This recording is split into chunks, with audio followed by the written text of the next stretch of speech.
The millionaire humiliated the dish served by the cook. "You filthy woman! Even a beggar wouldn't dare to eat this." But she said something that brought him to his knees. The Chicago winter bit hard through the city in January 2025, but nowhere did it feel colder than inside the Davenport mansion. 12 bedrooms, 3 grand halls, and not a single corner that felt like home. Charles Davenport stood at the panoramic window of his study, watching snowflakes dance across the skyline of a city he practically owned. "Will there be anything else, Mr. Davenport?" Martha Thompson asked, her 80-year-old frame slightly bent, but her posture still dignified from decades of service. Charles didn't turn. "Did Lucas call?" Martha hesitated. "No, sir, not today." "Of course not," Charles muttered, swirling the amber liquid in his crystal glass. Why would he? Harvard's full of distractions. Martha had seen this scene replay itself countless times in the 5 years since Grace's plane crash. The growing distance between father and son, the empire with no heir interested in claiming it, the billion-dollar emptiness that had become the Davenport legacy. "Perhaps if you called him first, sir," she suggested. Charles finally turned, his steel-gray eyes hardening. "That's all, Martha." She knew better than to push. As she closed the mahogany door behind her, Martha clutched the railing, a sharp pain shooting through her chest. The doctors had given her 6 months. Maybe less. 6 months to right the wrongs she'd witnessed over nearly 60 years of service to the Davenport family. 6 months to bring Emily home, 2,000 miles away. Emily Walker wiped the sweat from her brow as she worked the dry Tennessee soil. 3 years of drought had turned their once fertile 10 acres into an unforgiving patch of dust and memories. The small farmhouse behind her had seen better days, its white paint peeling to reveal the weathered wood beneath, much like her hopes, wearing thin with each failed crop. "Emily," her grandmother's voice called from the porch, weaker than it had been yesterday. Emily dropped her tools, forcing a smile as she jogged toward the house. "Coming, Gran." Mildred Walker sat in her rocking chair, a quilt across her lap despite the unseasonable warmth. At 75, her eyes still sparkled with the same determination that had raised Emily after her mother's death. "You shouldn't be out there in this heat," Mildred said, patting the chair beside her. "Someone's got to try," Emily replied, taking a seat. She didn't mention the foreclosure notice that had arrived yesterday, tucked now beneath her mattress. "I made your tea. The doctor said it might help with the pain." Mildred took the cup with trembling hands. "Your mother used to say you can heal anything with good food and honest work." "Mom said a lot of things," Emily replied softly, touching the silver medallion that hung around her neck, intricate indigenous engravings catching the late afternoon sun. It was her only inheritance, that and her mother's recipes. She was right about most of them, Mildred said, but her next words were cut short by a violent coughing fit that left spots of blood on her handkerchief. Emily's heart clenched. "That's it. We're going to the clinic. We can't afford—" "I don't care," Emily insisted, already helping her grandmother to stand. "We'll figure it out." The local clinic confirmed what Emily had feared. Mildred's heart was failing, the same congenital condition that had taken her mother's life. The rural doctor's face was grim as he delivered the news. "She needs specialized care, Miss Walker. In Nashville, maybe even Chicago, where they're pioneering new treatments for this condition." Emily stared at the medical bills already piling up. How long does she have without it? Weeks, maybe a month. That night, after settling her grandmother into bed, Emily sat at their worn kitchen table, head in her hands.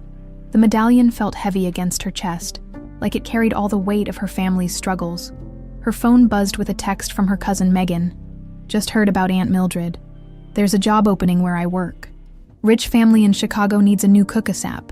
Live-in position. Pays triple what you'd make there." Emily bit her lip. Chicago, the big city her mother had always warned her about, where people lost their souls to skyscrapers and ambition. "Would they even hire someone like me?" She texted back. "Worth a shot. Interviews in 3 days. They're desperate after their last chef quit." Looking around the kitchen where her grandmother had taught her every recipe in their family's heritage, Emily made her decision. She texted back a single word: "Coming." 3 days later, Emily stood before the imposing iron gates of the Davenport mansion, her best dress feeling suddenly inadequate, her medallion tucked safely beneath her collar. The cab driver had whistled when they'd pulled up. Someone important must live here. she'd said nervously. Just Chicago royalty, he'd replied with a chuckle. Old money, the kind that buys city blocks for fun, now. Clutching her small resume and a reference letter from the diner where she'd worked back home, Emily pressed the intercom with a trembling finger. Walker for the cook position, she said, trying to keep her voice steady. The gate swung open silently, revealing a driveway lined with bare winter trees that seemed to watch her with quiet judgment. The mansion loomed ahead, all stone and privilege and old money. Emily straightened her spine. This wasn't about her pride. It was about Mildred's life. Martha Thompson opened the door herself, something she rarely did these days, but something had drawn her to the security camera feed. A familiar face somehow, though she couldn't place it. When Emily stepped into the grand foyer, Martha's breath caught in her throat. The girl looked so much like, "I'm Emily Walker. I'm here about the cook position." Martha studied the young woman. Warm brown eyes, honey blonde hair pulled back in a practical bun, hands calloused from hard work. There was no artifice, no calculation in her face like the usual fortune hunters who orbited the Davenport wealth. "Follow me to the kitchen," Martha said. "Mr. Davenport is away on business. I conduct the initial interviews." As Emily followed the elderly woman through corridors lined with art that probably cost more than her entire farm, she fought the urge to run. This world wasn't hers. But then she thought of Mildred's face as she'd left. Brave, hiding her pain, insisting Emily shouldn't go. "You'll prepare something," Martha said as they entered a kitchen larger than Emily's entire house. "Show me what you can do," Emily nodded, slowly removing her coat. As she reached for an apron, the medallion slipped from beneath her blouse, catching the light. Martha froze, her eyes fixed on the piece of jewelry. Where did you get that?" Emily touched it self-consciously. "It was my mother's, the only thing I have of hers." "Your mother?" Martha repeated, her voice faint. "And her name was Linda Walker." Emily tilted her head curiously. "Did you know her?" Martha gripped the counter to steady herself, decades of secrets threatening to spill over. The medallion, with its distinctive tribal engravings, was unmistakable. She had been with Charles when he purchased it from a Native American artisan during that fateful summer in Tennessee 30 years ago. The summer he'd fallen in love with a local girl his father had paid to disappear. "No," Martha lied, composing herself. "I don't believe I did." She gestured to the kitchen. "Now, show me what you can do with simple ingredients. That's the mark of a true chef." As Emily began to cook, Martha watched with growing certainty. Charles Davenport's daughter had just walked through his front door, and nothing would ever be the same again. Emily's hands moved with instinctive grace as she surveyed the Davenport kitchen. Marble countertops gleamed under state-of-the-art lighting. Professional equipment worth more than her family's entire farm lined the walls. It was intimidating, yet somehow, the kitchen felt like the only honest room in this monument to wealth.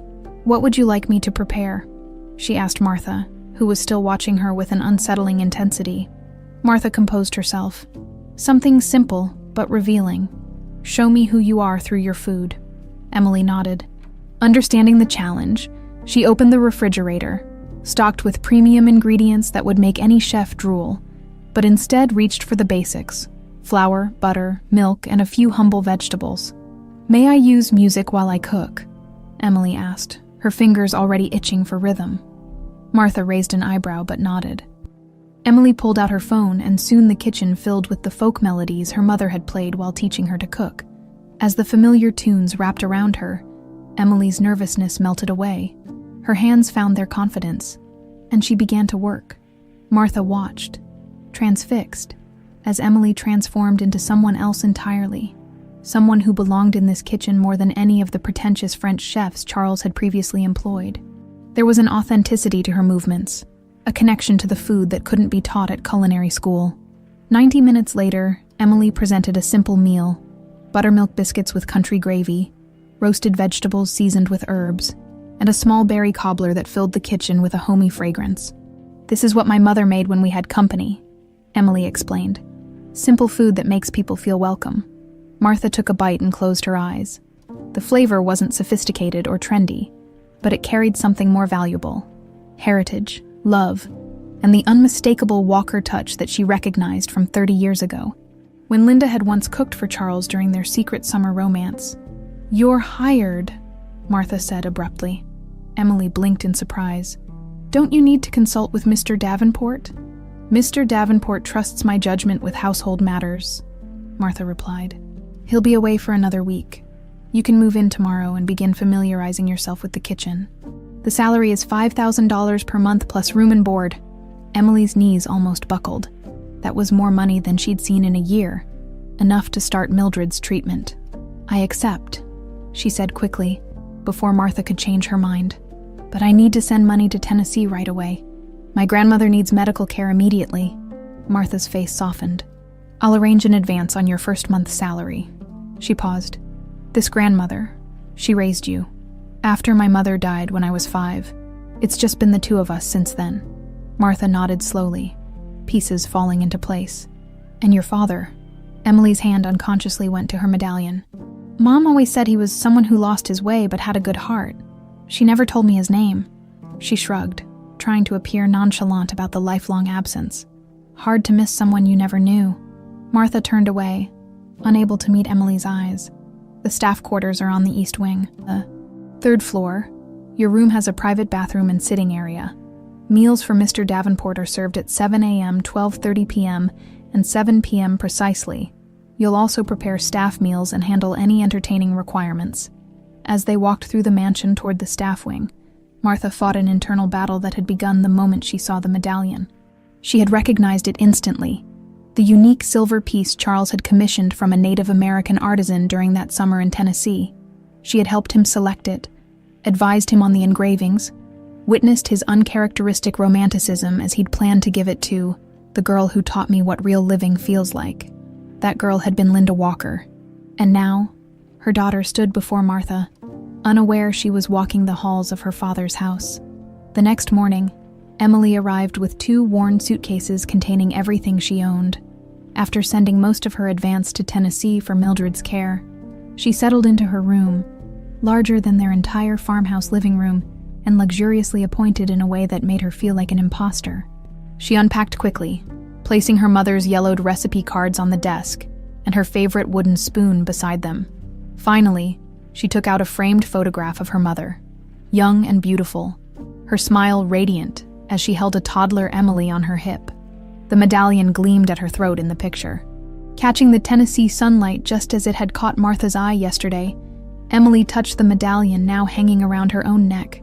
"We're gonna be okay, Mom," she whispered. "Gran's gonna get the treatment she needs." Down in the kitchen, Emily found herself alone in the massive space with Mr. Davenport away and only a skeleton household staff present. She had time to familiarize herself with the equipment and inventory the pantry. She frowned at the pretentious imported ingredients and lack of basics. This kitchen needed love, not luxury. By afternoon, she had reorganized half the pantry and was humming along to her music when Martha appeared at the doorway. Looking pale. "Are you all right?" Emily asked, immediately concerned. Martha waved off her worry. "Just tired, old bones." She watched Emily work for a moment. "You've been busy." "Just making myself at home," Emily replied, then winced. "I mean, getting acquainted with the kitchen." Martha smiled faintly. "It's your domain now. Make it what you need it to be." Emily hesitated. "The staff mentioned Mr. Davenport prefers French cuisine.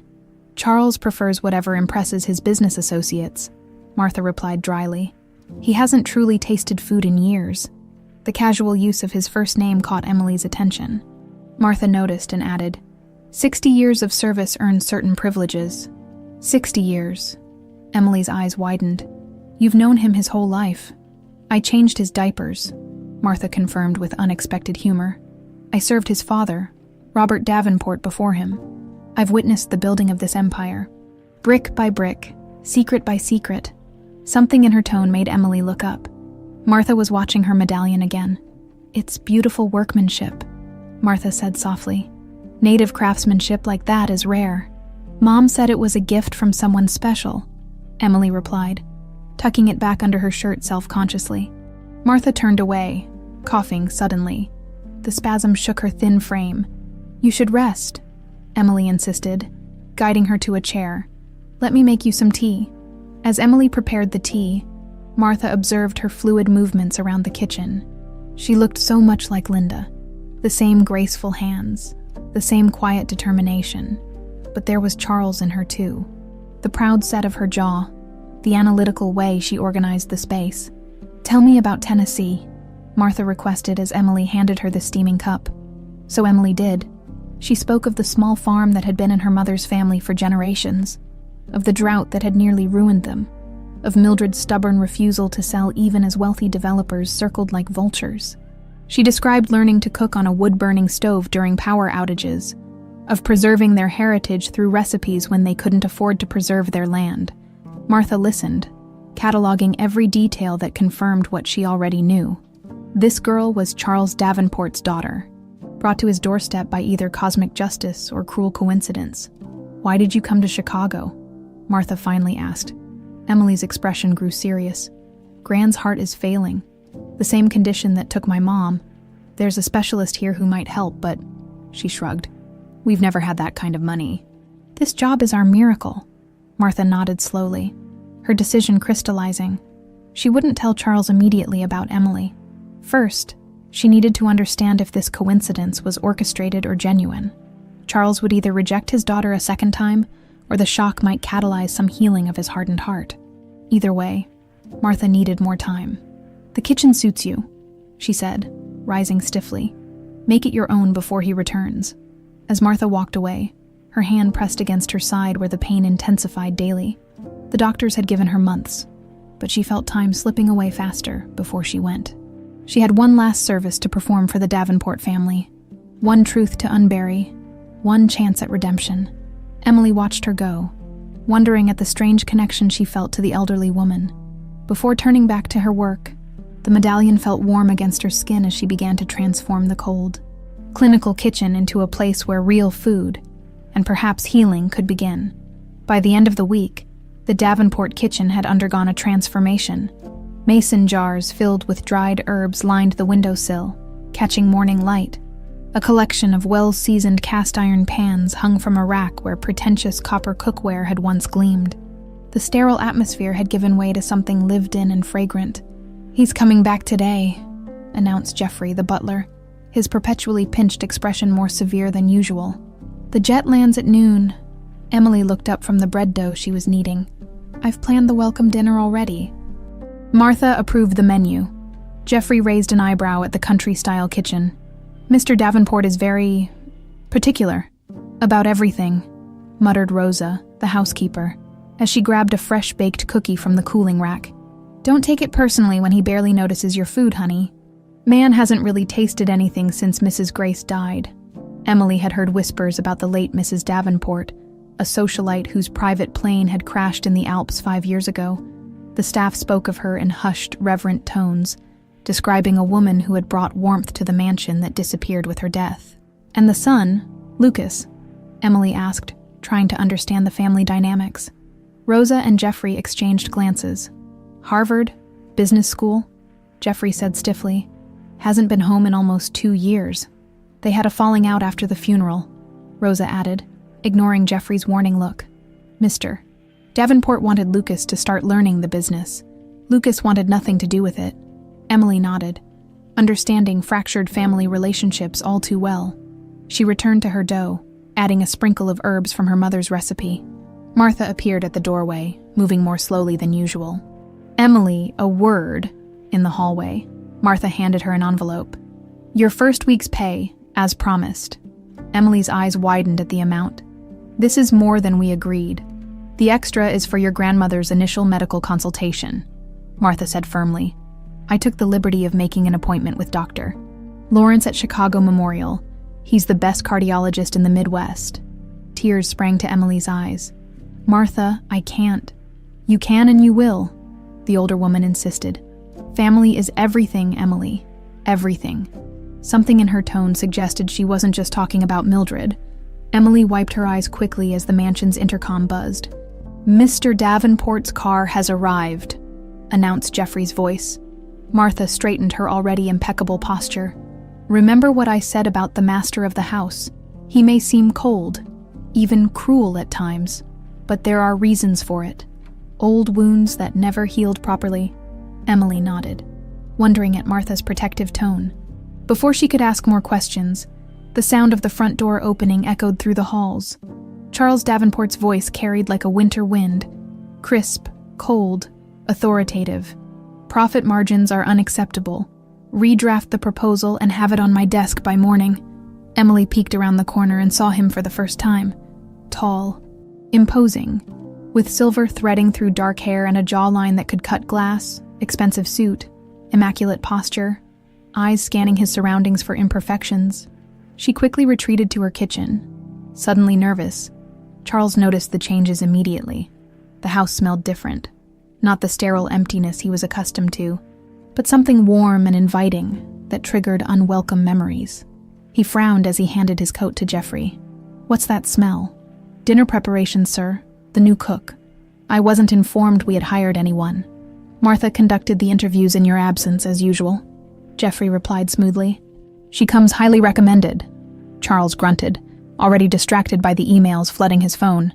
"Have dinner in my study at 7. I have calls with Tokyo tonight." "Yes, sir, though Martha suggested you might enjoy dining in the small dining room this evening to properly assess the new chef's capabilities." Charles shot him a look that would have withered a lesser man. Jeffrey remained impassive, years of service having immunized him to his employer's moods. "Fine. 7 o'clock, small dining room." Charles headed toward his study, the scent of fresh bread following him like a ghost. He couldn't quite shake. At precisely 7, Emily put the finishing touches on the first course. She had chosen a menu that spoke of comfort without being unsophisticated: butternut squash soup with brown butter and sage, roasted chicken with rosemary and lemon, seasonal vegetables from a local farm, and a warm apple crumble for dessert. "He's waiting," Jeffrey announced, his tone suggesting Emily had already committed some grievous error. Taking a deep breath, Emily carried in the soup herself, wanting to gauge Mr. Davenport's reaction firsthand. Charles sat at the head of the small dining table, papers spread before him. Barely glancing up as she entered, Emily carefully placed the soup before him, the medallion swinging forward from beneath her chef's coat as she leaned in. "Your first course, Mr. Davenport," she said. "Butternut squash soup with—" "I don't need a description," he cut her off, still not looking up from his documents. "Just leave it." Emily straightened, biting back a retort. She'd dealt with difficult customers at the diner back home, but none with this particular brand of dismissive arrogance. "Enjoy your meal, sir," she managed, retreating to the kitchen where she found Martha waiting. "He didn't even look at it," Emily said, unable to hide her disappointment. "Give him time," Martha advised. "Food has associations for him, memories he spent years avoiding." When Emily returned to clear the soup, which Charles had mechanically consumed while continuing to work, she brought the main course. This time, the aroma was strong enough to make Charles pause. He looked at the dish, then finally at Emily. His eyes widened almost imperceptibly, something flickering across his face too quickly to identify. "You're new," he stated flatly. "Yes, sir. Emily Walker, I started this week." Charles's gaze was assessing. "Clinical. Where did you train?" "My mother's kitchen, then a local diner in Tennessee," Emily answered honestly, lifting her chin slightly. "Some skills can't be taught in fancy schools." A flash of irritation crossed his face at her subtle defiance. "We'll see if that's true or just rural arrogance." Emily pressed her lips together. "Will there be anything else, sir?" Charles waved her away, but as she turned to leave, he added, "The soup was adequate." From Charles Davenport, Martha had later explained. This constituted high praise. Over the next 3 days, Charles and Emily established an uneasy routine. He continued to work through meals, barely acknowledging her presence, while she quietly observed which dishes he finished and which he merely picked at. She noticed he avoided anything with southwestern spices, but seemed to unconsciously favor dishes with rosemary and thyme. Martha watched their interactions with keen interest, occasionally dropping hints about Charles's preferences that seemed too specific for general knowledge. "How do you know so much about what he likes?" Emily finally asked. Martha smiled enigmatically. 60 years, dear. I notice things." On the 4th evening, everything changed. Charles informed Jeffrey that he would be hosting 4 foreign investors for dinner the following night, crucial partners for a new development project. "They'll expect something impressive," he instructed Emily. Jeffrey will supply you with the appropriate menu. Jeffrey handed her a typed list of elaborate French dishes, the kind designed to showcase wealth rather than flavor. Is this what Mr. Davenport wants, or what he thinks his guests want? Emily asked. Jeffrey's expression remained neutral. Does it matter?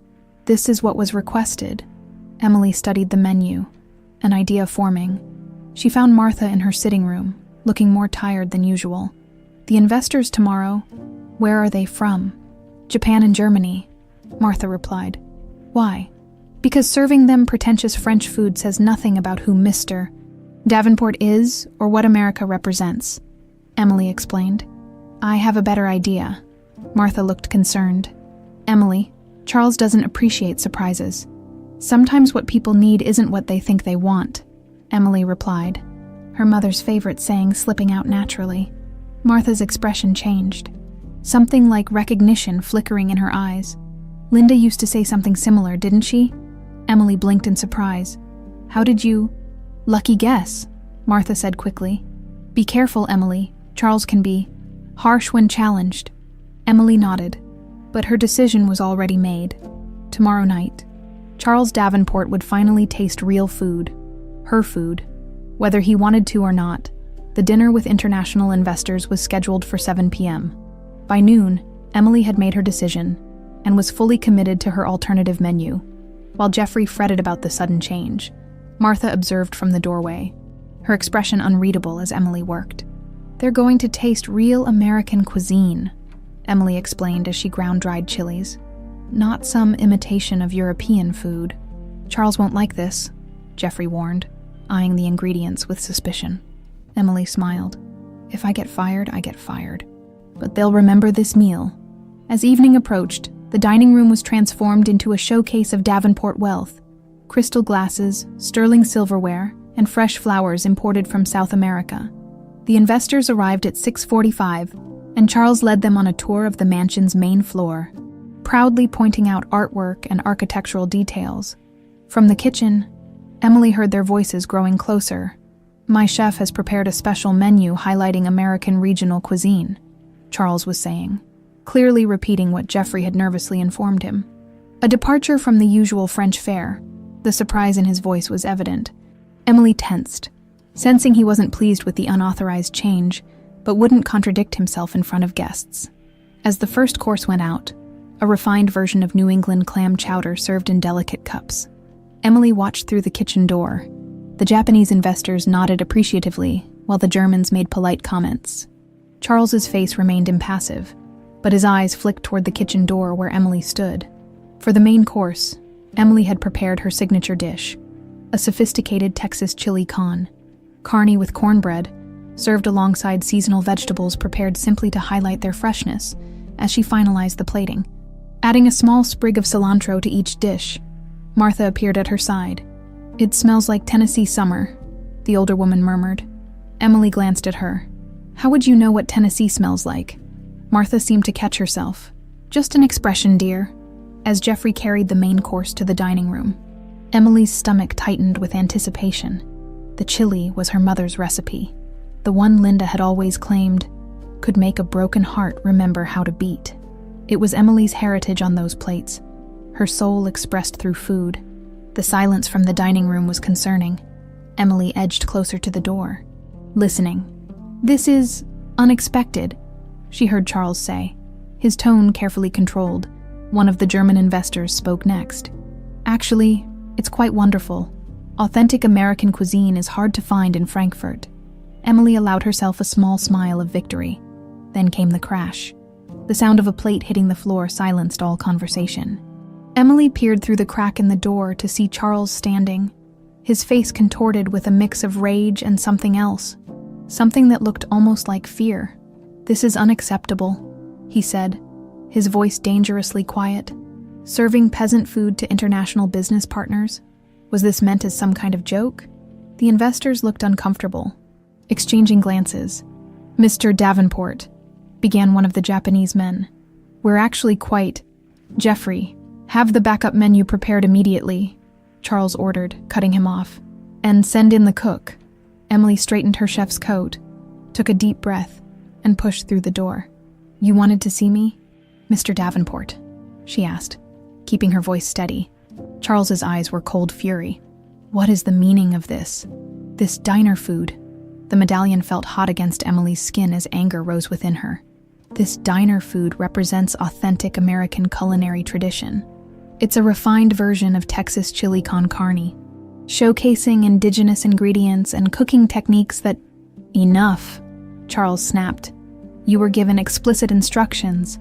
This trash isn't fit for—" "Mr. Davenport," interrupted one of the Germans. "If I may, this is exactly the kind of authentic experience we appreciate when visiting America. Anyone can serve French cuisine." Charles faltered momentarily before his anger found new focus. "Miss Walker, return to the kitchen immediately. We'll discuss this later." Emily nodded stiffly and turned to leave. As she walked away, she heard him apologizing to his guests, promising that proper food would arrive shortly. Back in the kitchen, she found Martha waiting, her expression concerned. "I warned you," the older woman said softly. "It's fine. I'll start packing." Emily began removing her apron, hands shaking with a mixture of anger and disappointment. "Wait," Martha said. "Let's not be hasty," before they could discuss further. Jeffrey burst through the door, looking flustered. "They're asking for more," he said, clearly confused. "The investors, they want to finish their plates and decline the alternate menu. Mr. Davenport is—" He seemed at a loss for words. Martha and Emily exchanged glances. "Serve the dessert as planned," Martha instructed. "Emily's peach cobbler with bourbon caramel." The rest of the dinner proceeded in tense silence. Charles barely touched his food while the investors cleaned their plates, openly praising the flavors. When the evening finally ended, Emily expected to be summoned and fired.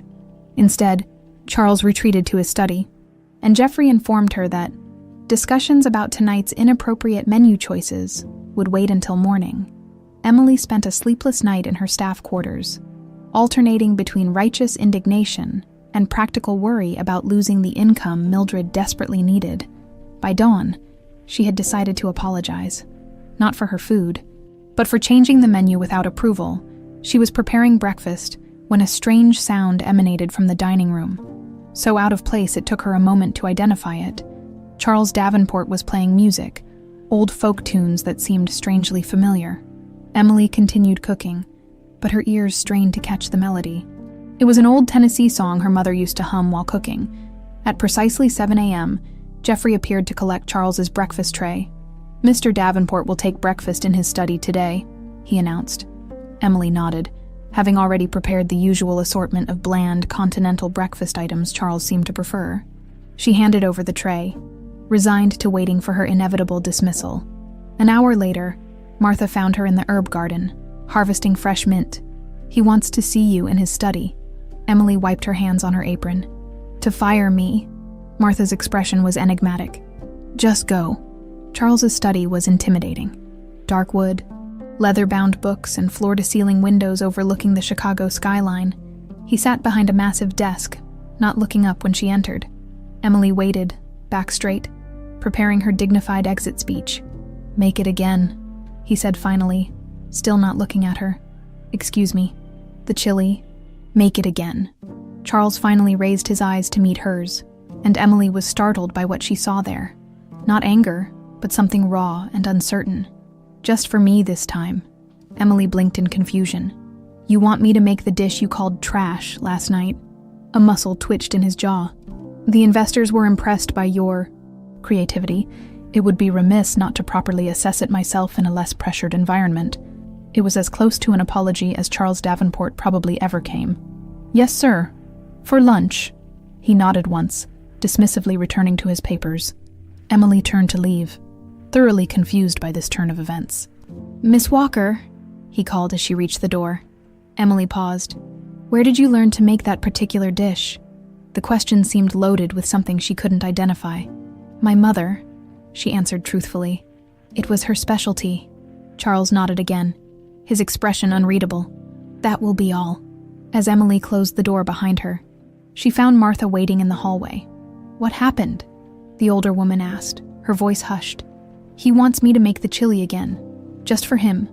Martha's hand flew to her heart, and for a moment, Emily thought she might faint. "Martha, are you all right?"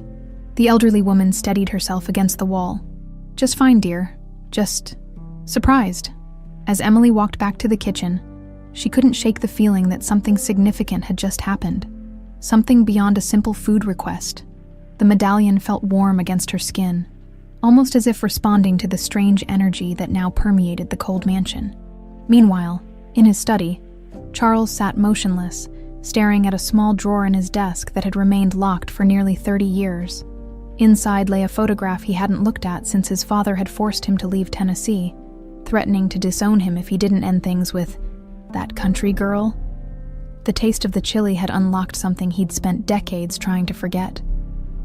The memory of a small kitchen filled with laughter, music, and the scent of southwestern spices that had once represented the happiest summer of his life.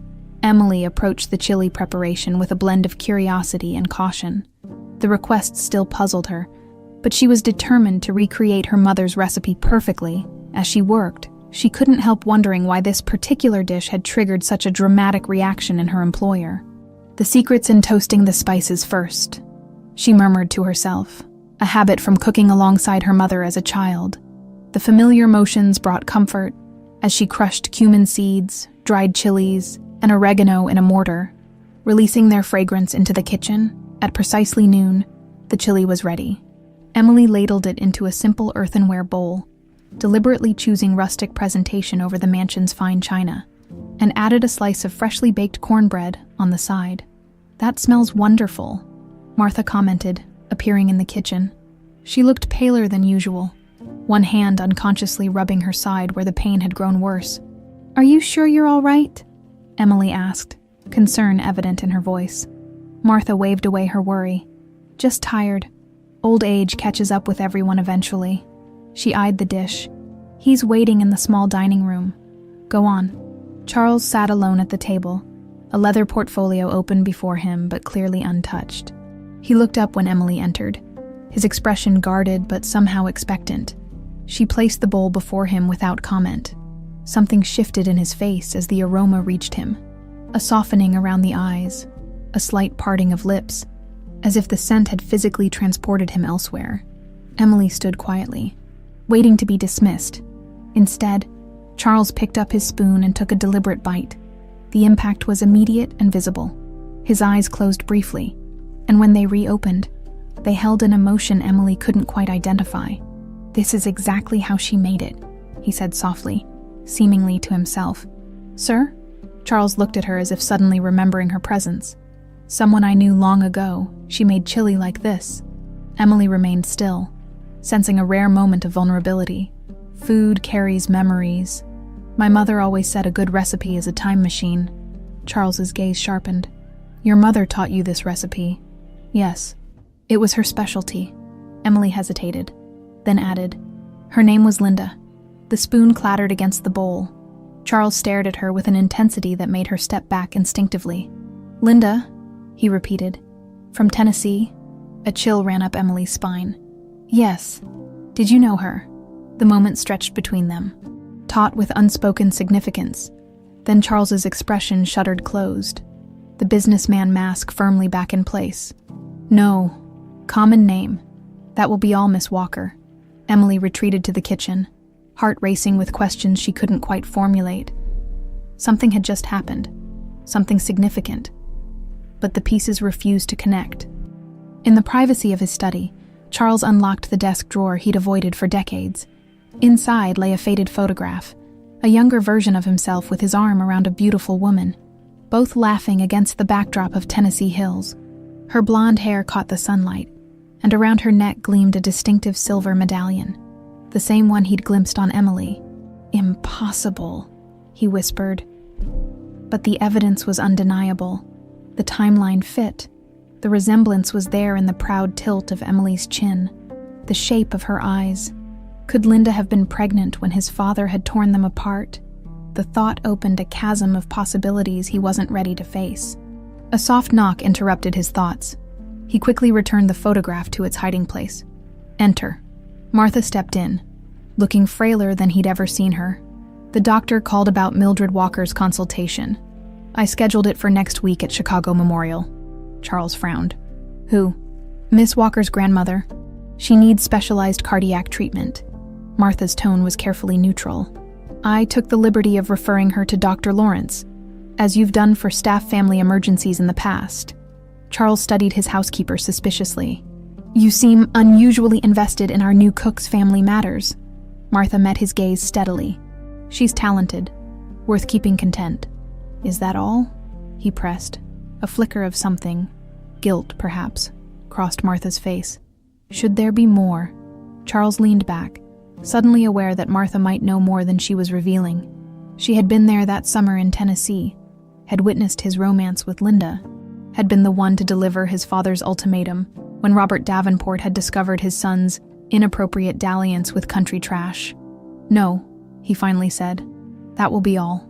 As Martha left, Charles reached for his phone, hesitating only briefly before dialing a familiar number. Jackson, he said when his private investigator answered. I need information on someone, Emily Walker from Tennessee, and her mother, Linda Walker, discreetly. Across town, in a luxurious penthouse overlooking Lake Michigan, Lucas Davenport stared at his laptop screen in confusion. The anonymous email had arrived minutes ago. The Davenport family has more secrets than you realize. Look deeper into your father's past. Someone important has just entered his life. Attached was a decades-old photograph of Charles with a young woman Lucas had never seen before. They looked happy, a stark contrast to the cold, controlling father he'd grown up with. What's got you so serious? Asked Vanessa Morgan, appearing in the doorway of his home office. Her sleek designer dress and perfect makeup seemed excessive for a quiet night in, but Vanessa never relaxed her standards. Lucas closed the laptop. Nothing important. Vanessa raised a perfectly shaped eyebrow. Didn't look like nothing. She slinked over, attempting to peek at his screen. Just work, he insisted, standing to block her view.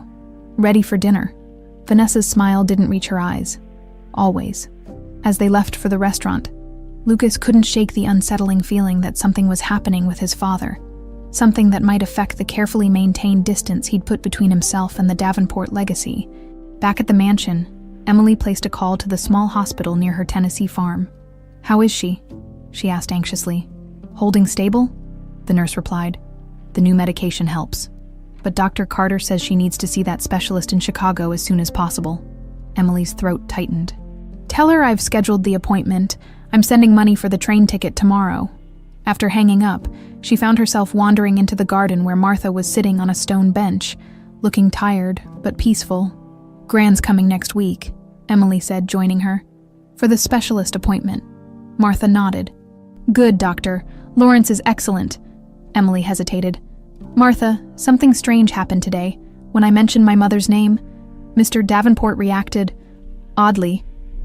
Martha's expression remained carefully blank. How so? Like he recognized it, like he might have known her. Emily twisted the medallion between her fingers. Did he ever visit Tennessee, maybe in the late 90s? Martha looked away. Charles has traveled extensively for business. This wouldn't have been business, Emily pressed. My mother wasn't involved in corporate circles. Perhaps you misinterpreted his reaction, Martha suggested gently. Charles can be difficult to read. Emily wasn't convinced but decided not to push further.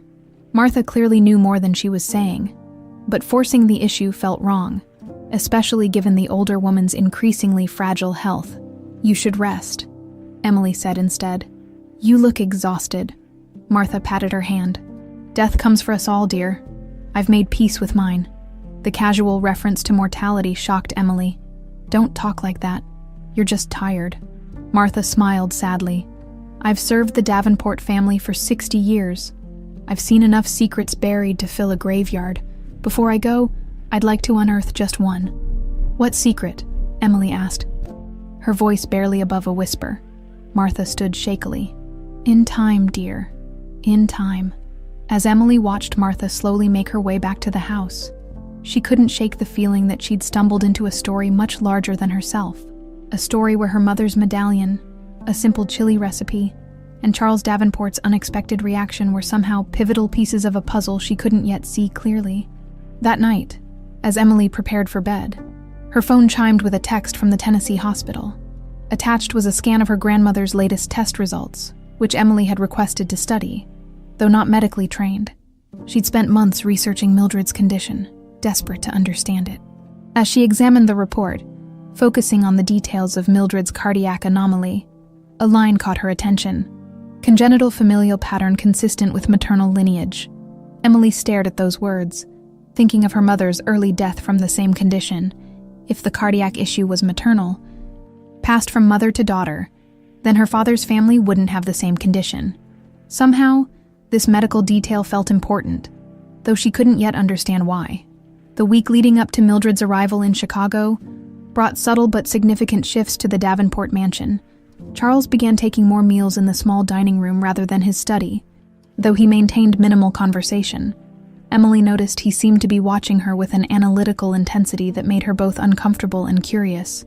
Martha's health visibly deteriorated, despite her efforts to hide it. Emily caught her leaning against walls for support, pausing on the stairs to catch her breath, or wincing when she thought no one was looking. "You need to see a doctor," Emily insisted one evening, finding Martha white-faced in the kitchen. "I've seen plenty," Martha replied with a sad smile. "There's nothing more they can do except make me comfortable, and I'd rather be uncomfortable and useful." The day before Mildred's scheduled arrival, Vanessa Morgan appeared at the mansion unannounced. Emily was returning from the herb garden when she spotted the sleek, dark-haired woman handing her designer coat to Jeffrey with imperious familiarity. "Where is Charles?" she demanded. "We need to discuss the charity gala. Mr. Davenport is in meetings downtown until this evening," Jeffrey replied. Vanessa's perfect features arranged themselves into a pout. "How inconvenient. I've come all this way." She glanced around, noticing Emily. "You're new." "Emily Walker, the cook." Vanessa assessed her with a quick, dismissive glance that somehow took in Emily's simple clothes, work-roughened hands, and the herbs clutched in her fingers. "Charming. Well, since I'm here, I might as well have lunch. Something light. I'm watching my figure for the engagement announcement." "Engagement," Emily echoed, looking to Jeffrey. "Miss Morgan is Mr. Lucas Davenport's fiancée," Jeffrey explained, his tone carefully neutral. "Not officially announced yet," Vanessa added with a conspiratorial smile that didn't reach her eyes. "But the ring is being sized at Tiffany's as we speak." Jeffrey showed Vanessa to the sunroom while Emily prepared a light meal, a delicate salad with fresh vegetables and herbs, accompanied by her homemade bread. As she worked, she could hear Vanessa on her phone, her voice drifting through the open door. "Daddy, I told you it's handled." "Yes. I know the campaign needs money. The Davenport fortune will solve everything once we're married. Lucas is being difficult about the prenup, but I'll manage him." Emily tried not to listen. But Vanessa's voice carried. The conversation left her with an uneasy feeling about Lucas Davenport's fiancé.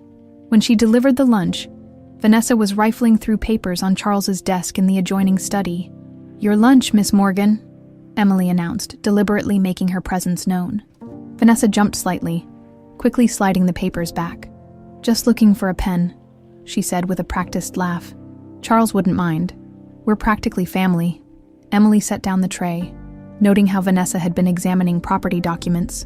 "Can I get you anything else?" "This will do," Vanessa replied, already dismissing her. But as Emily turned to leave, Vanessa added, "Wait, Walker, did you say from Tennessee?"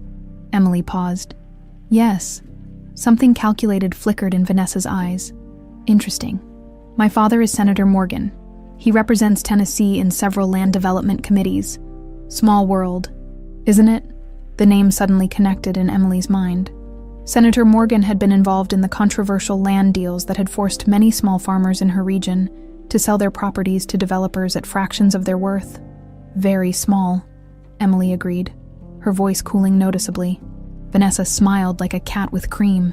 "Enjoy your time here. These grand old houses are such treasures, aren't they? So unlike those ramshackle farms back in Tennessee." The deliberate barb confirmed Emily's suspicion that Vanessa had recognized her name and was aware of her background. She left without responding. Unsettled by the encounter, later that afternoon, as Emily prepared for Mildred's arrival, Martha found her in the kitchen. "Charles asked me to give you this," she said, handing Emily an envelope. Inside was a check that made Emily's eyes widen. "This is too much. It's for your grandmother's treatment." Martha explained. Charles insists on covering all expenses. Emily stared at the check, confused by such unexpected generosity from a man who had barely spoken 10 sentences to her since her arrival. Why would he do this? Martha's expression was unreadable. Charles has his reasons. Accept it for your grandmother's sake, before Emily could press further. Jeffrey appeared at the door. Miss Walker, your grandmother's taxi has arrived. Mildred Walker stepped carefully from the taxi, looking frailer than Emily remembered, but with the same proud bearing that had sustained her through decades of hardship. Her eyes widened as she took in the mansion. My word, Emmy, she murmured as Emily rushed to embrace her. You didn't say it was a palace. Come inside, Gran, Emily said, supporting her grandmother's arm. There's someone I want you to meet. Martha was waiting in the entrance hall, standing straighter than she had in days, as if gathering her strength for this meeting. The two elderly women regarded each other with an intensity that surprised Emily. Martha Thompson, Martha introduced herself, extending her hand. Mildred Walker, Gran replied, grasping it firmly.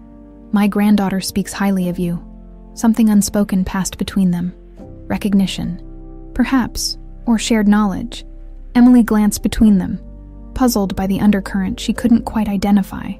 Let's get you settled, Emily said, breaking the strange tension. Your appointment with Dr. Lawrence is tomorrow morning.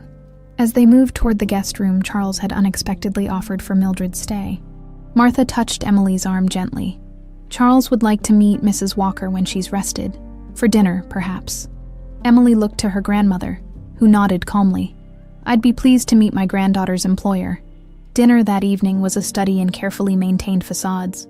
Charles was impeccably polite, Mildred graciously dignified, and Martha watchful.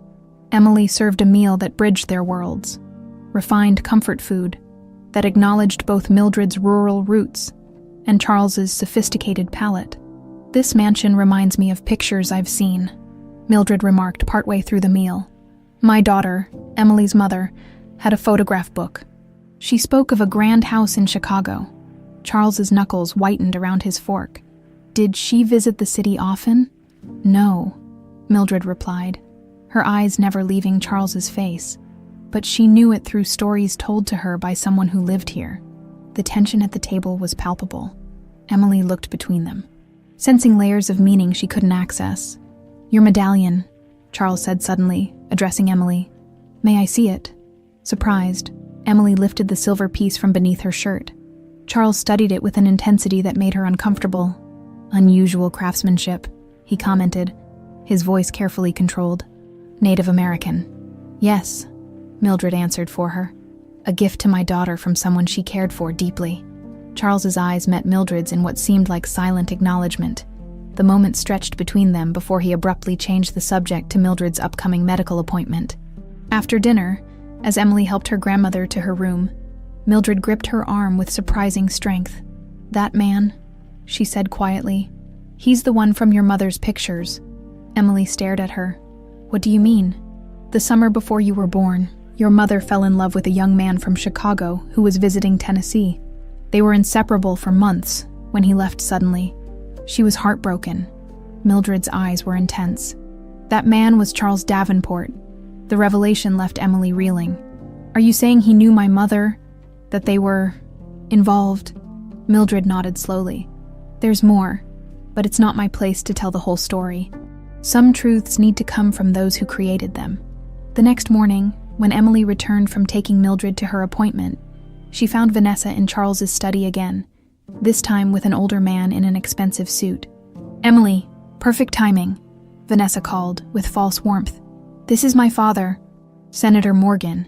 Daddy, this is the cook I mentioned, from Walker Farm in Tennessee. The senator's practiced smile didn't reach his eyes. Walker, interesting coincidence. We've been looking at property acquisitions in Tennessee recently. Emily nodded stiffly. Not much of a coincidence in a small community where families have lived for generations. Until progress necessitates change, the senator replied smoothly. I believe your family's land was part of the Riverside development 30 years ago. The familiar pain of old injustice flared in Emily's chest. Our land was taken through manipulated property laws and falsified documents. We were forced to sell for pennies on the dollar. The senator's smile turned cold. Strong accusations, Miss Walker. I'd be careful making such claims without evidence. Daddy specializes in rural development, Vanessa interjected with malicious sweetness. In fact, we have some fascinating historical documents right here about the Tennessee acquisitions. The Davenport Corporation was actually the primary investor. Isn't that interesting? Emily's world tilted on its axis as Vanessa gestured to papers spread across Charles's desk. Property maps, legal documents, and correspondence bearing the Davenport corporate seal and Robert Davenport's signature. Your family's land, Vanessa continued, tapping a highlighted section, was particularly valuable due to water rights. The previous owner, Robert Davenport, Charles's father, was quite determined to acquire it, something about preventing his son from making a disastrous mistake with local trash. The deliberate cruelty of the revelation struck Emily like a physical blow. Her family's generations of hardship, her mother's struggles to keep what little they had left, all traced back to the Davenport family, to Charles's father. And if her grandmother was right about Charles's relationship with her mother, the implications were devastating. You should ask Charles about it, Vanessa suggested, triumph gleaming in her eyes. I'm sure he'd be happy to explain how his family destroyed yours. The documents blurred before Emily's eyes as the implications crashed through her mind. The Davenport family had systematically destroyed her family's livelihood. Charles had known her mother, been involved with her, and then his father had targeted their land. You look pale, Miss Walker, Senator Morgan observed with false concern. Perhaps you should sit down. Emily straightened her spine, drawing on generations of Walker pride. I'm fine, thank you. If you'll excuse me, I need to check on my grandmother. Of course, Vanessa purred. Family is so important, isn't it? Emily managed to walk calmly from the study, maintaining her dignity until she reached the kitchen. Once alone, she gripped the counter, her knuckles white as she fought to control her breathing. The pieces were aligning with terrible clarity. Charles's reaction to her mother's name, his interest in the medallion, Martha's cryptic remarks, her grandmother's revelation, but the full picture remained elusive, just beyond her grasp. Emily, Martha's voice came from the doorway. Are you all right? Emily turned, anger flaring. Did you know about the land? About what the Davenports did to my family? Martha's face fell. Not everything, not at first. But you suspected who I was from the beginning, didn't you, when you saw the medallion? The older woman nodded slowly. I recognized it immediately. I helped Charles choose it. Why didn't you tell me? Emily demanded. Because the truth is complicated, Martha replied, and not entirely mine to tell. Then whose is it? Emily's voice rose. Charles's? The man whose family stole everything from us. There's more to that story than you know, Martha insisted. Then enlighten me, Emily challenged. Martha opened her mouth to respond but was interrupted by a commotion at the front door. Jeffrey's voice carried down the hallway, followed by a deeper male voice Emily didn't recognize. Your father isn't expecting you, Mr. Davenport. I don't care. I need to speak with him immediately. Emily and Martha exchanged glances before moving toward the hall. A tall young man with Charles's jawline but softer features stood in the entrance, shrugging off Jeffrey's attempts to take his coat. Lucas, Martha said, genuine warmth in her voice. This is unexpected. Martha, Lucas acknowledged with a nod. Is he here? Your father is at the hospital, Martha replied. With Mrs. Walker. Lucas's brow furrowed. Who? My grandmother. Emily stepped forward. I'm Emily Walker, the new cook. Lucas studied her with sudden interest. Walker, from Tennessee. Emily's heart skipped. How did you know that? Before Lucas could answer, the front door opened again, and Charles entered with Mildred. The tension in the foyer became electric as all parties registered each other's presence. Lucas? Charles said, surprise evident in his voice. What are you doing here? We need to talk. Lucas replied tersely. Privately. Whatever you have to say can wait. Charles responded, helping Mildred to a chair. Mrs. Walker needs to rest. Lucas stared at Mildred, then at Emily, his expression calculating. Walker, he repeated, from the anonymous email.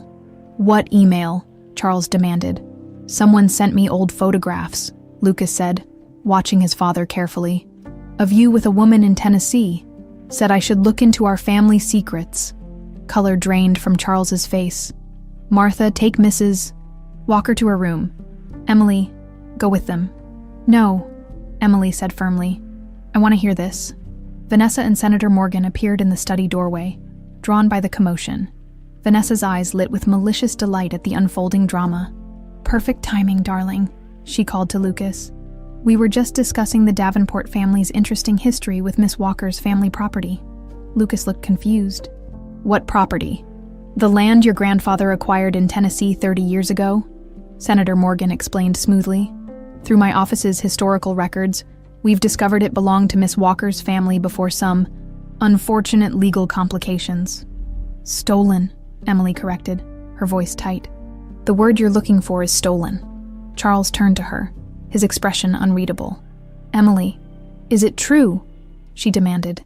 "Did your father take our land because of your relationship with my mother?" The question hung in the air, its implications silencing everyone. Lucas stared at his father, then at Emily, recognition dawning on his face. "Oh my God," he whispered. Charles opened his mouth to respond but was interrupted by a sharp cry from Martha. She clutched her chest, face contorted in pain, and collapsed to the floor. "Martha!" Emily rushed to her side, all other concerns momentarily forgotten. Charles was already calling for an ambulance, his voice commanding and urgent. "Heart attack. My housekeeper. 79 years old." The next hours passed in a blur of emergency personnel, hospital corridors, and tense silence. Emily found herself in a hospital waiting room for the second time that day. Surrounded by people connected by threads of secrets and resentments, Charles paced relentlessly. Mildred sat quietly, her own frail health temporarily set aside in concern for Martha. Lucas stood apart, occasionally glancing at Emily with undisguised curiosity. Vanessa and her father had mercifully departed, promising to continue their discussion later. Finally, a doctor appeared. "Ms. Thompson is stabilized, but her condition is critical. The cancer has spread significantly." "Cancer," Emily echoed. "She never said terminal pancreatic cancer," the doctor confirmed. "Our records show she was diagnosed 3 months ago. She's refused most treatments." Charles looked shaken. "Can we see her?" "Briefly, she's conscious but very weak." Martha lay small and pale against the hospital sheets, tethered to monitors and IV lines. She beckoned Charles closer when they entered. "No more time for secrets," she whispered. "Tell them." Charles hesitated, his composure cracking visibly. "If you won't, I will," Martha insisted, her voice gaining strength. "I made a promise to myself that I would right this wrong before I died." Charles turned to face Emily, Lucas, and Mildred. His usual commanding presence seemed diminished, replaced by a vulnerability Emily had never imagined him capable of. "Emily," he began, his voice unusually gentle. 30 years ago, I spent a summer in Tennessee, escaping my father's expectations. I met a young woman named Linda Walker. We fell in love." Emily's heart pounded as Charles continued. "When my father discovered our relationship, he was furious. The Davenports didn't associate with country people. He gave me an ultimatum: end things with Linda, or be disinherited. I was young, ambitious, and a coward. I returned to Chicago without saying goodbye." Mildred spoke up, her voice clear, despite her frailty. "Linda discovered she was pregnant after you left. When she tried to contact you, your father intercepted her calls. He threatened her, told her you wanted nothing to do with her or the baby. I never knew," Charles whispered, genuine anguish in his voice. "He never told me. He did more than threaten," Mildred continued. "He systematically acquired all the surrounding properties, cut off our water rights, made it impossible for us to maintain our farm. It was punishment and insurance, making sure Linda could never afford to bring her child to Chicago to find you." Emily felt dizzy, the revelation too enormous to process. "Are you saying—" "Charles is your father, Emily," Martha confirmed from her hospital bed. "I suspected from the moment I saw your medallion, the one Charles gave Linda before he left. The timing fits. The resemblance is there, and your reaction to each other's cooking." She smiled weakly. "Food memories don't lie." Lucas stared at Emily with new awareness. "You're my sister. Half-sister," Emily corrected automatically, still struggling to comprehend the truth. Charles moved toward Emily, uncertainty in every line of his body. "I never knew about you if I had." Emily stepped back, overwhelmed. "I need air." She fled the room, finding her way to a small courtyard where winter air bit at her cheeks. The medallion felt heavy against her skin, the physical link between her parents. A love story that had collapsed under the weight of wealth and class divisions. Charles Davenport was her father. The man whose family had stolen her heritage was the reason she existed at all. Inside the hospital, Martha grabbed Lucas's hand weakly. "There's more. The heart condition that killed Linda and affects Mildred. Emily has it too." Charles froze. "What?" "It's genetic, passed through the female line," Martha explained. "Emily has been hiding symptoms, working herself to exhaustion to care for Mildred." As if summoned by these words, a commotion erupted in the courtyard. Through the window, they could see Emily collapsed on a bench, clutching her chest, her face contorted in pain. Charles ran toward his daughter, shouting for a doctor, the truth of their connection suddenly less important than the desperate need to save her life. The hospital corridor blurred around Charles as he followed the gurney carrying Emily. Medical terms he didn't fully understand echoed. Around him, cardiac valvular dysfunction, congenital condition, immediate surgical intervention. The only words that truly registered were critical condition and family history. "I'm her father," he stated when a nurse blocked his path to the emergency room. The words felt foreign on his tongue, yet undeniably true. "I need to be with her." "You'll need to wait here, sir," the nurse said firmly. "The cardiac team is assessing her now." Charles found himself in yet another waiting room, this one eerily similar to where they'd waited for news about Martha just hours before. Lucas arrived shortly after, looking shaken. "Is it true?" he asked without preamble. "She's really my sister." Charles nodded, unable to formulate a more complex response as the reality of Emily's condition consumed his thoughts. "And you never knew?" Lucas pressed. "Never," Charles whispered. "My father made sure of that." Lucas stared at his father, seeing vulnerability for perhaps the first time. "Did you love her mother?" Charles's gaze grew distant. "Linda was everything your mother wasn't. Genuine, unpretentious. She taught me to see beauty in simplicity." He shook his head. "My relationship with Grace was arranged by our families. With Linda, it was real." Before Lucas could respond, Dr. Lawrence approached, his expression grave. "Mr. Davenport, we need to talk." Charles straightened, instantly alert. "How is she?" "Miss Walker has the same congenital heart valve abnormality that affected her mother and grandmother. The condition has progressed significantly, likely accelerated by stress and overwork. She needs a specialized valve replacement immediately. Whatever it costs," Charles said automatically. "It's not just about cost. The type of valve she needs is rare. There's a waiting list." "Move her to the top," Charles demanded, his voice regaining its authoritative edge. Dr. Lawrence looked uncomfortable. "It's not that simple. The valves are matched based on tissue compatibility, given the rare nature of her condition. Finding a match quickly could be challenging." "Test me," Lucas said suddenly. Both men turned to him in surprise. "We're related," Lucas continued. "Half-siblings share DNA. Test me for compatibility, doctor." Lawrence considered this. "It's possible, though the genetic factors are complex. We can certainly check." "Test me as well," Charles added, as the doctor left to arrange the tests. Mildred appeared, supported by a hospital aide. Her face was drawn with worry, yet there was a strange dignity in her bearing as she confronted Charles.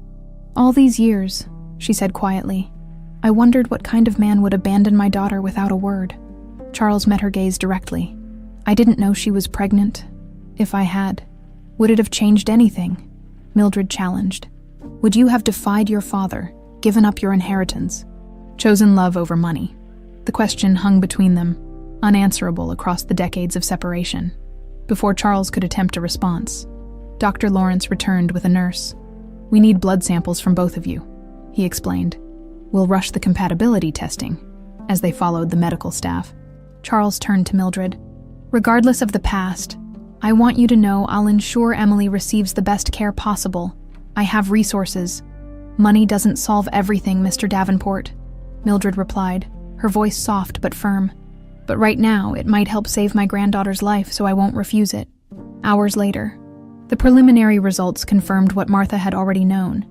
Emily was unquestionably Charles's daughter. The DNA comparison revealed a direct paternal match. More importantly, Lucas's tissue typing showed promising compatibility for the valve donation. This is highly unusual, Dr. Lawrence explained. We typically use donor valves from cadavers, but in rare cases, a living-related donor can provide tissue for a specialized graft. Given Miss Walker's condition and the genetic similarities with Mr. Lucas Davenport, this may be her best option. What are the risks to Lucas? Charles asked immediately. The procedure is complex but well established.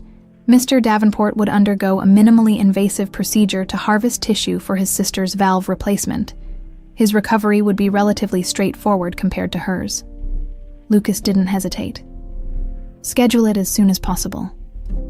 Charles studied his son with newfound respect. Despite their years of strained relations, Lucas was unhesitatingly offering to help a sister he'd just discovered. Perhaps Grace's compassion had lived on in their son, even if Charles had failed to nurture it.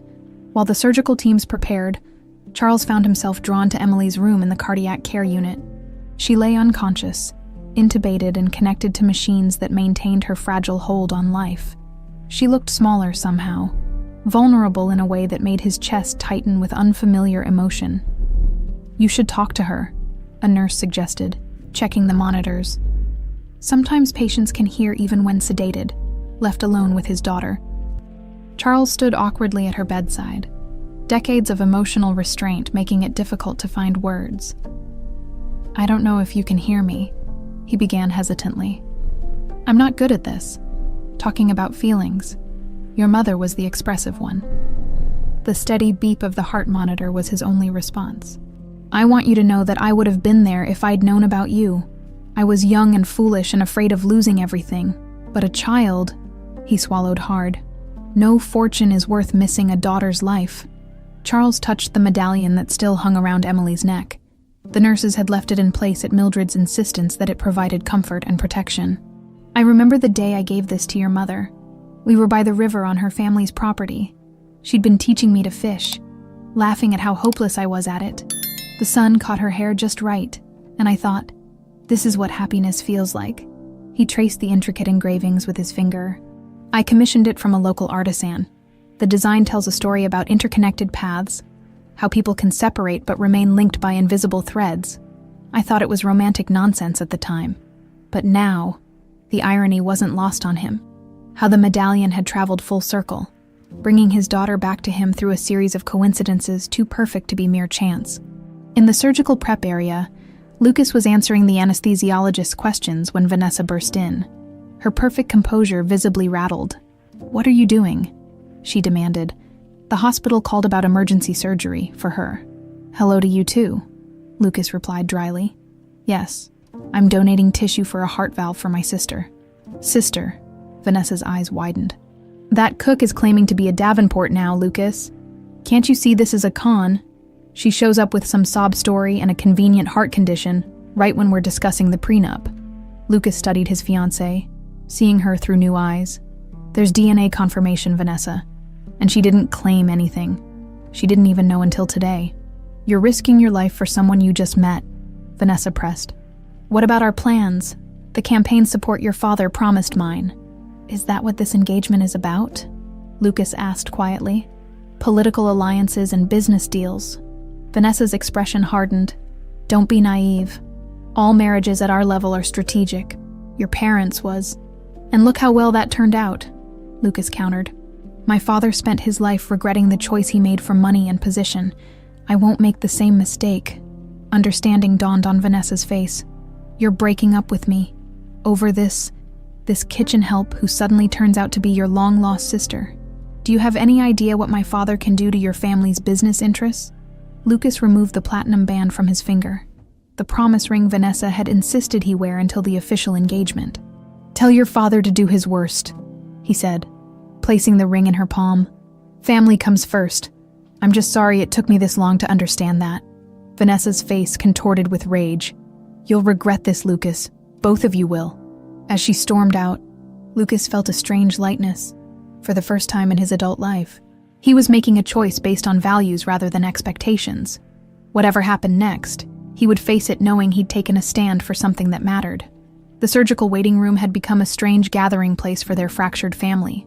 Charles and Mildred sat in uneasy proximity, occasionally exchanging words about Emily's childhood or Linda's life. After Charles, Martha had been moved to a room on the same floor, insisting on regular updates despite her own critical condition. "She makes the best biscuits I've ever tasted," Mildred was saying. "Just like her mother." Charles nodded. "Her chili. It took me back 30 years. The first time I tasted it, I thought I was imagining things." "Food memories are the strongest," Mildred agreed. Linda always said that was why she cooked, to create memories that would outlast her. As they spoke, Dr. Lawrence appeared, still in surgical scrubs. Charles and Mildred rose in unison, faces tense with anticipation. "The procedures went well," he announced. "Lucas is in recovery and stable. Emily's surgery was more complex, but the valve replacement was successful. The next 48 hours will be critical. But I'm cautiously optimistic." Relief flooded through Charles with an intensity he hadn't experienced since Lucas's birth. His children, both of them, were going to be all right. As Mildred wept quietly beside him, Charles found himself doing something he hadn't done in decades. He prayed, thanking whatever power had brought Emily into his life and giving him a chance to right the wrongs of the past. The week following the surgeries passed in a blur of hospital rooms, medical consultations, and tentative conversations.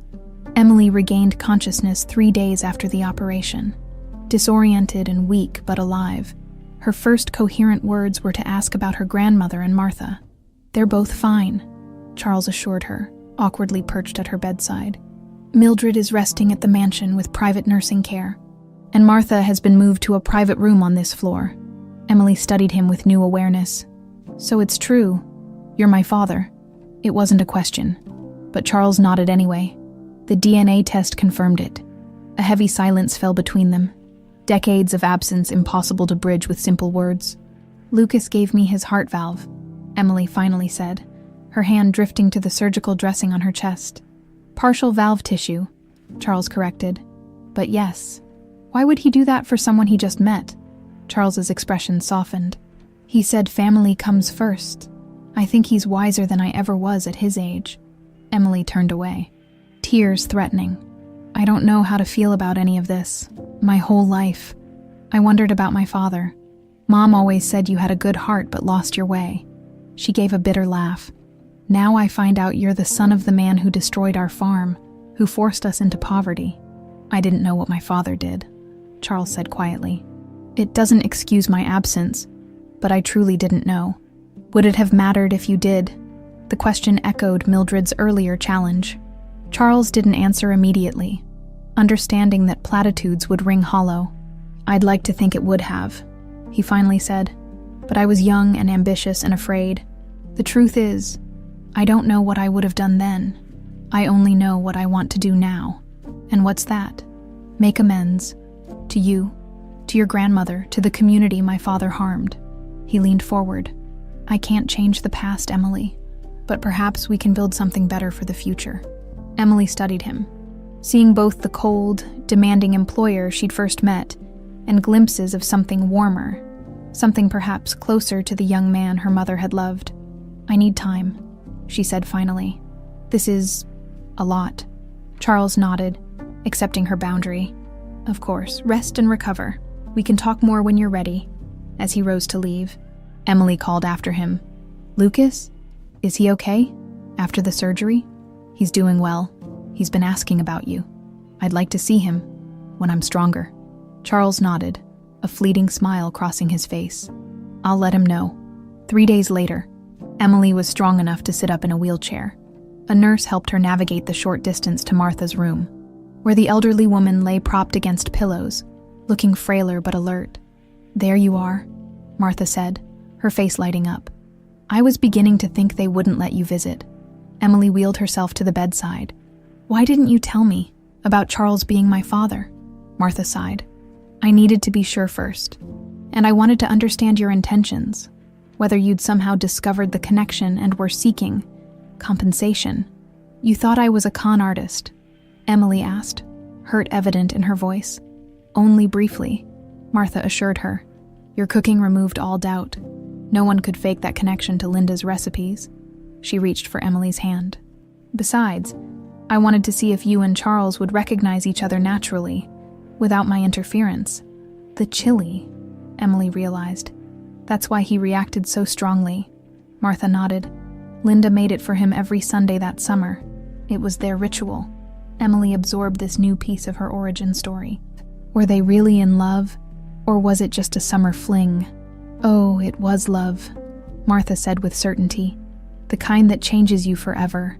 Charles was different after Tennessee. Harder, more focused on success, as if trying to prove his father's interference was worth the sacrifice. She shifted in her bed, wincing slightly. I never told you how I discovered your existence. 5 years after Charles left Tennessee, I received a letter from Linda. She was very ill by then, and wanted someone to know about you, in case you ever found your way to Chicago. Martha's eyes grew distant with memory. She didn't ask for money or recognition, just for someone to keep an eye on you from afar. I sent small, anonymous gifts to your grandmother over the years. College fund contributions, medical bill payments. Charles never knew. Tears welled in Emily's eyes. You've been watching over me my whole life, as best I could without interfering. When Mildred's health declined and I learned of my own cancer diagnosis, I decided it was time to bring you home. Martha smiled weakly. I didn't expect you to answer an ad for a cook position, but the universe works in mysterious ways. Emily realized the job opening had never been coincidental. Martha had orchestrated her arrival, perhaps even ensuring her cousin Megan knew about the position.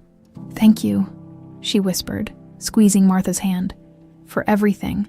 Lucas knocked on Emily's hospital door the following afternoon, looking remarkably recovered despite his recent surgery. Hey sis, he said with an awkward wave. Mind some company?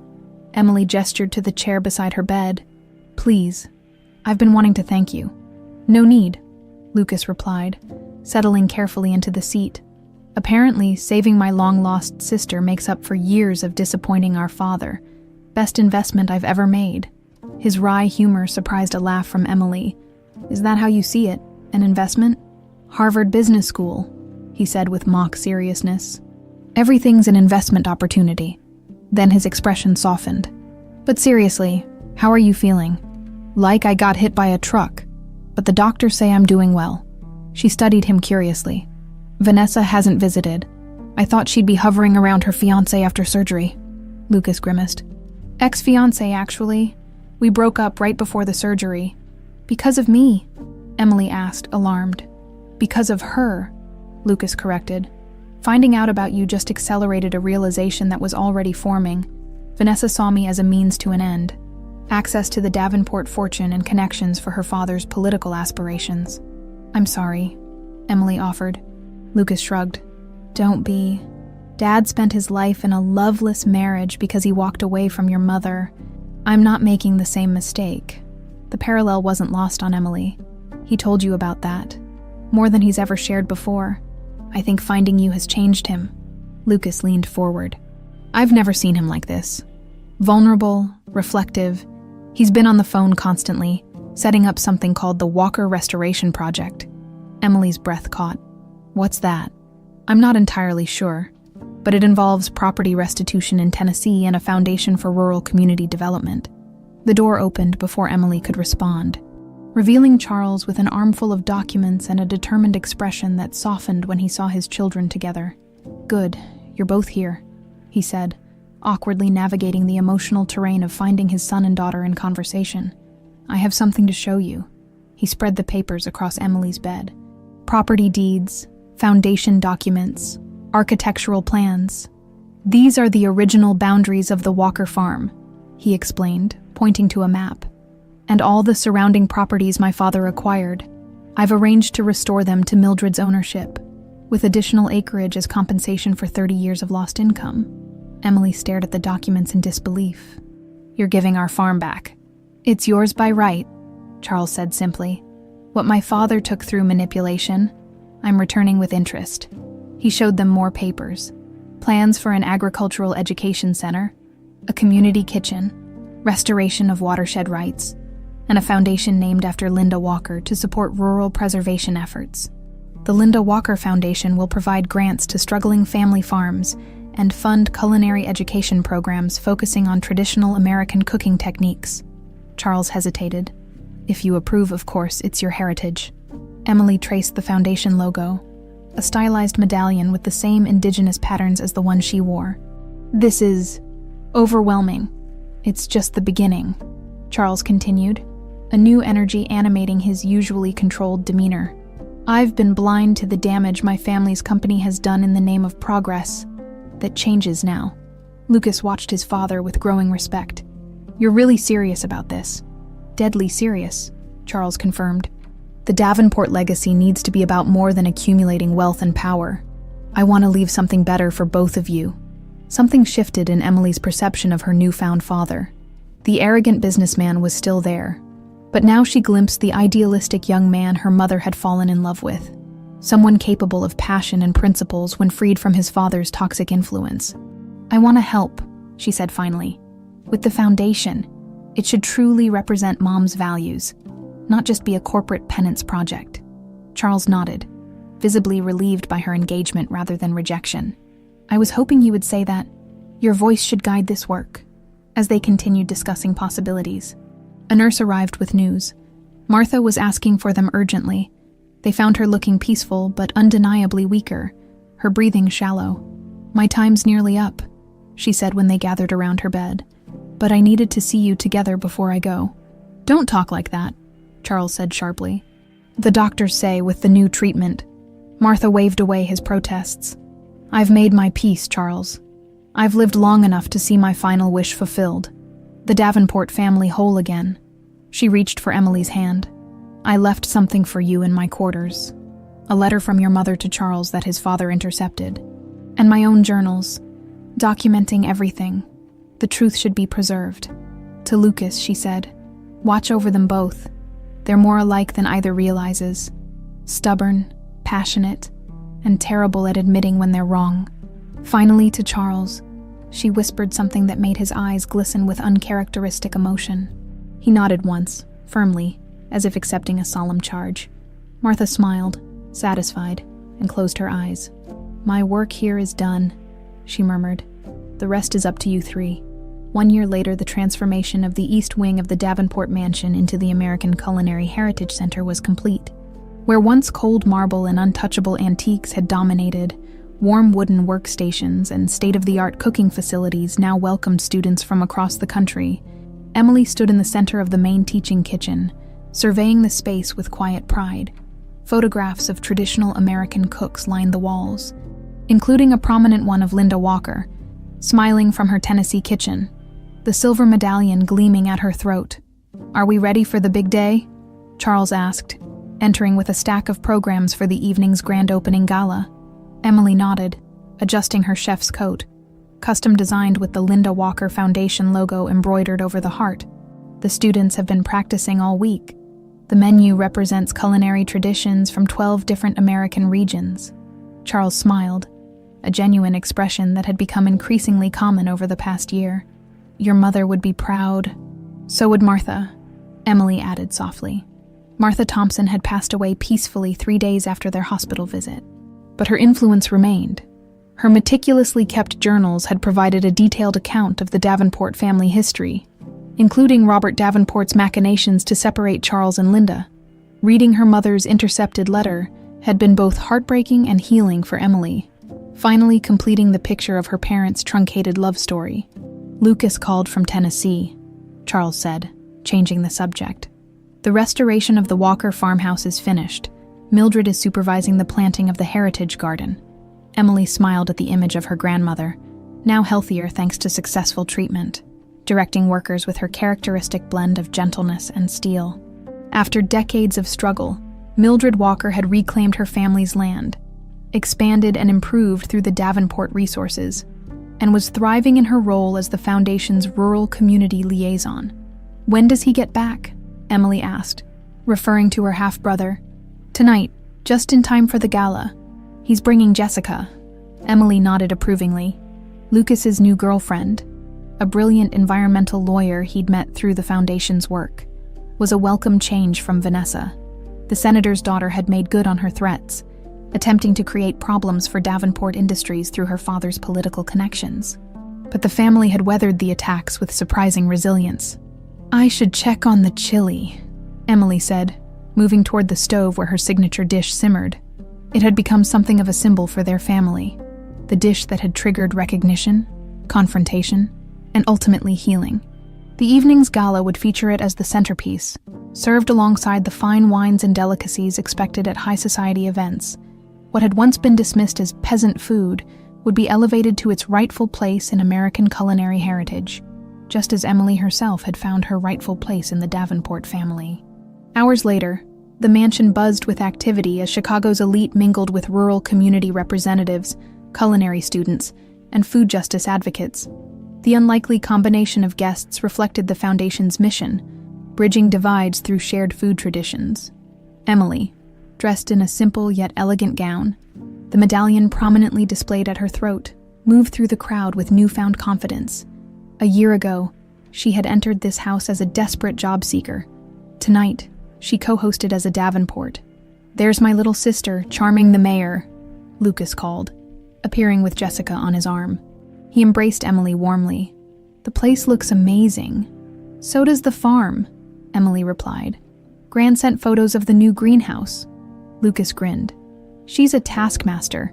Had me replanting an entire section of herbs because the rows weren't perfectly straight." "That sounds like Gran," Emily laughed. "How are the community workshops going?" "Fully enrolled through next year. We've got fourth-generation farmers teaching sustainable agriculture alongside university ag science professors. It's exactly what the foundation should be doing." Their conversation was interrupted by the arrival of Charles, who clinked a glass for attention. The crowd quieted as he moved to the center of the grand hall. "Welcome to the inaugural celebration of the Linda Walker Foundation and the American Culinary Heritage Center," he began, his commanding presence drawing all eyes. "Many of you have asked why I've devoted significant resources to preserving rural cooking traditions and supporting family farms. The answer is simple. I'm honoring a promise that should have been kept 30 years ago." He gestured to Emily, who moved to join him. "This is my daughter, Emily Walker. Her mother taught me that true wealth isn't measured in property or portfolios, but in the richness of traditions passed down through generations." A murmur rippled through the crowd. Though many had heard rumors of Charles Davenport's secret daughter, this was his first public acknowledgement. "Together with my son, Lucas," Charles continued as Lucas joined them, "we're redefining the Davenport legacy. For too long, our family's success came at the expense of communities like the one that gave Emily her start. Today, we begin to balance that equation."